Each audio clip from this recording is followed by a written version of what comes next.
Paulo coloca em Romanos também que as pessoas podem ser salvas sem esse aqui, ó. Já viu isso na Bíblia? Sem isso aqui, ó. Sem Jesus, e digo mais, e Paulo ainda coloca que as pessoas podem ser salvas sem o conhecimento da lei escrita. Vou pegar esse texto para o senhor. No livro de Romanos. Deixa eu pegar aqui.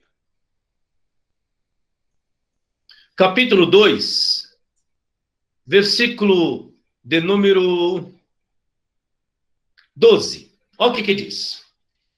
Eu vou ler o 10 primeiro. 10? Não, vou pegar o versículo 7. Não, vou pegar do versículo 1. Preste bem atenção. Romanos 2:1. Diz assim, ó. Portanto, é indesculpável, ó homem, quando julgas. É indesculpável, ó homem, quando julgas. Quando as pessoas começam a fazer um julgamento. Quando julgas, quem quer que sejas. Porque no que julgas a outro, a ti mesmo te condenas. Pois praticas as próprias coisas que condenas. Bem sabemos que o juízo de Deus é segundo a verdade, contra os que praticam tais coisas. Tu, ó homem, que condena os que praticam tais coisas e fazem as mesmas, pensas que te livrarás do juízo de Deus? Ou desprezas a riqueza da sua bondade, tolerância e longanimidade, ignorando que a bondade de Deus é que te conduz ao arrependimento? Mas segundo a tua dureza e coração impenitente, acumulas contra ti mesmo ira para o dia da ira e da revelação do justo juízo de Deus, que retribuirá a cada um segundo o seu procedimento. Vamos agora. A vida eterna aos que, perseverando em fazer o bem, procuram glória, honra e incorruptibilidade. Mas ira e indignação aos facciosos, que desobedecem à verdade e obedecem à justiça. Tribulação e angústia virão sobre a alma de qualquer homem que faz o mal, ao judeu primeiro e também ao grego. Glória, porém, honra e paz a todo aquele que pratica o bem, ao judeu primeiro e também ao grego. Porque para com Deus não há acepção de pessoas. Assim, pois, todos os que pecaram... Preste bem atenção agora. Eu vou explicar aquela parte que eu falei assim, como as pessoas foram salvas no Antigo Testamento sem conhecer a pessoa de Jesus. É nisso que eu vou entrar. Olha o que ele vai dizer agora. Paulo diz assim, porque, assim, pois, todos os que pecaram sem lei. Todos que pecaram sem lei. Também sem lei. Olha o que ele vai dizer agora. E todos que com lei. Agora sim. Agora os que com lei. Leia para mim, por favor. Com lei. E todos que com lei pecaram, serão julgados. Não, com lei pecaram, com lei serão o quê? Serão julgados. Serão julgados. Julgados. O que ele está dizendo? A pessoa não conhece a lei. Sem lei, todos que pecaram sem lei, sem conhecimento da lei, sem conhecimento da lei, perecerão. Todos que com conhecimento da lei pecaram, com conhecimento da lei, serão julgados. Ok, continuo. Porque os simples ouvidores, agora ele vai explicar por quê. Porque os simples ouvidores da lei não são justos diante de Deus, mas os que praticam a lei hão de ser justificados. Ô, gente, se você tem o conhecimento da lei, você tem só o conhecer, não vai resolver. Tem que praticar para ser justificado. Quando, pois, os... Agora, de quem que ele vai falar? Quem vai entrar aí no texto agora? Agora vai falar desses aqui, ó. Dos gentios, ó. Aqui está falando para judeus. Conhecimento de lei, judeu. Agora vai falar gentios. Olha o que ele vai colocar. Quando, pois, os gentios que não têm lei, os gentios não têm lei, procedem por natureza. Vou pegar essa palavra. Procedem por natureza, algo que é intrínseco dentro do ser humano. Quando, pois, os gentios que não têm lei, procedem por natureza, de conformidade com a lei, não tendo lei, servem eles de lei para si mesmo.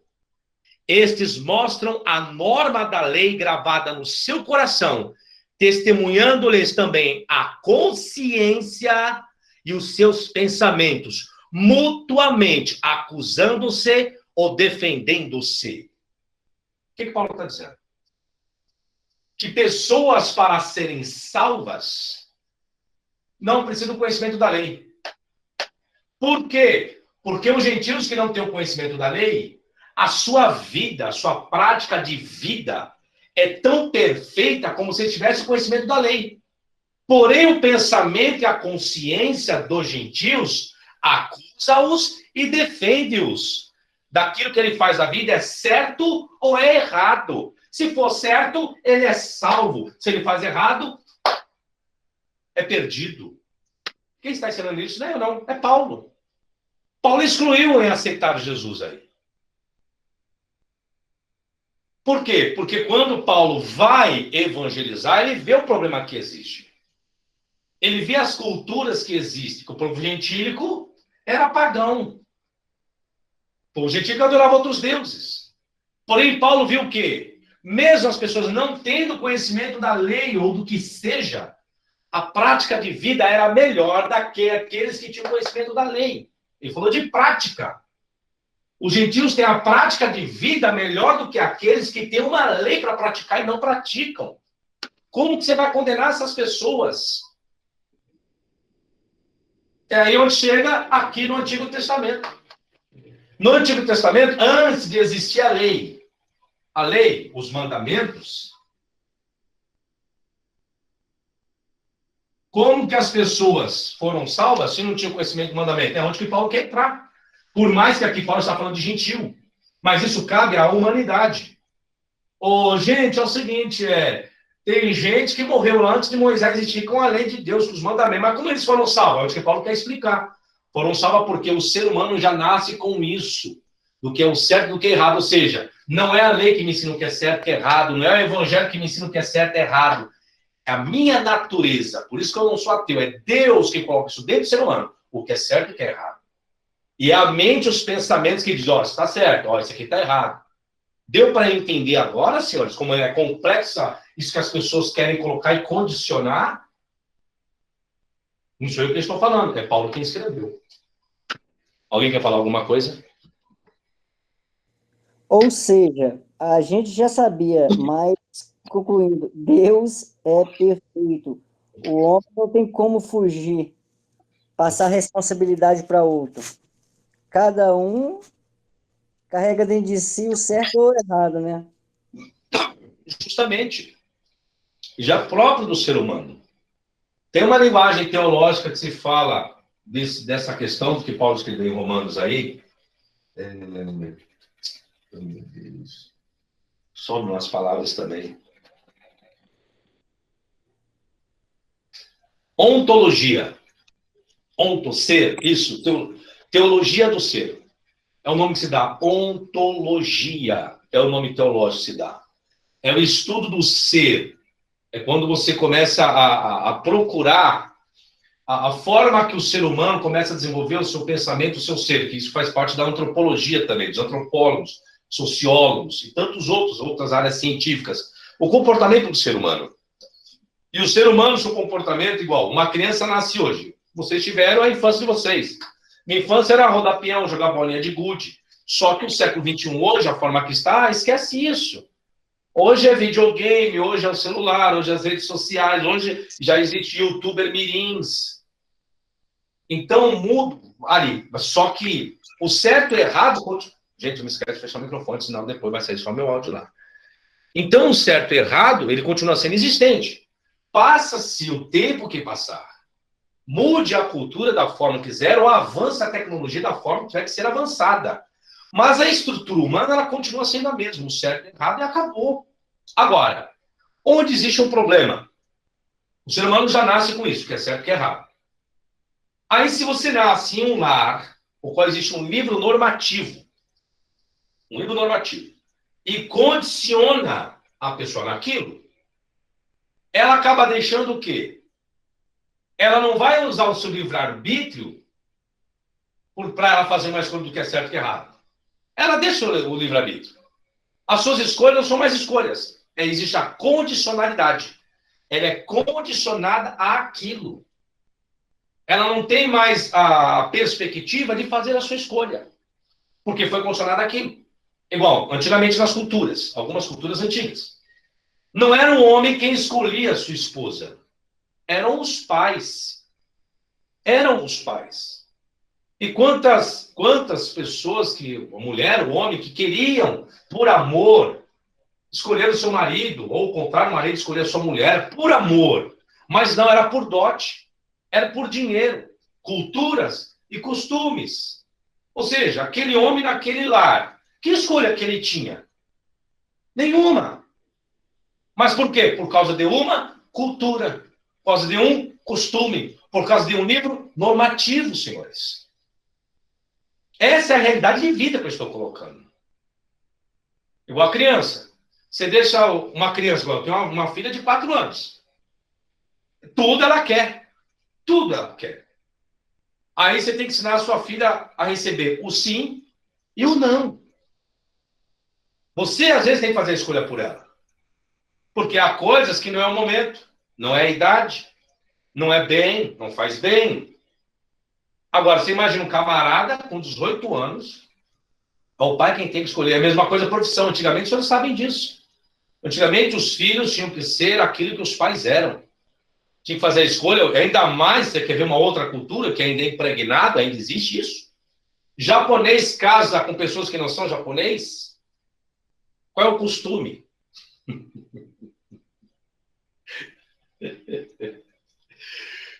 Goin, né? O Nihondin tem que casar com o Nihondin e não com o Goin. Então, isso é uma cultura. Quantas vezes eu trabalhei com japoneses, com nihondins, então tinha que casar com o japonês, sendo ele Sei, Nisei, Sansei, primeira, segunda, terceira geração. Então era só acostumar a casar com até japonês Issei, para casar com um Sansei ou Nisei é complexo. Um Issei é aquele japonês de raiz, que nasceu lá em Nihon, que nasceu no Japão. Mesmo que seja na ilha de Okinawa, que lá o dialeto é o Tinaguchi, existe um dialeto lá ainda vivo, né, a língua okinawana. E existe o Nihongo, né, que é do Japão. Então, o Nihongo Klashiku Akarimasen. Eu falo mais ou menos o Nihongo. Então, o que acontece? Isso é uma questão cultural, e isso está impregnado em várias religiões, em vários países. Você acaba não tendo a opção de escolha. O seu livre-arbítrio que diz ter, não tem. Ficou claro esse raciocínio, então, senhores? Por isso que eu entendo essa questão de Adão, de Jesus, tá? Nessa questão da lei, do salvo, não ser salvo. Porque o Paulo está falando o quê? Por que tu julgas aí o teu irmão? Por que tu julgas? E isso é um costume de julgar. Irmão, se você não aceitar Jesus, vai para o inferno. Olha só. Você não vai herdar a vida eterna, você não será arrebatado. Então tem que pegar tudo isso aqui que está escrito na Bíblia e desconstruir, senhores. E aqueles que morreram no Antigo Testamento têm que desconstruir, porque não conheceram Jesus. Entendo a fé e a crença do Senhor. Agora eu estou colocando aqui, ó, em contexto paralelo, negócio para fazer as pessoas pensarem. Olá a todos vocês. Bom, gente, eu aqui pedir a gentileza para que você não se esqueça de se inscrever aqui no meu canal. Acione o sininho para você receber as devidas notificações. E você também pode obter mais conteúdo, mais informações de alguns vídeos lá no meu site, no www.professorflaviosabino.com.br, tá certo? Até a próxima, sucesso e tchau, tchau!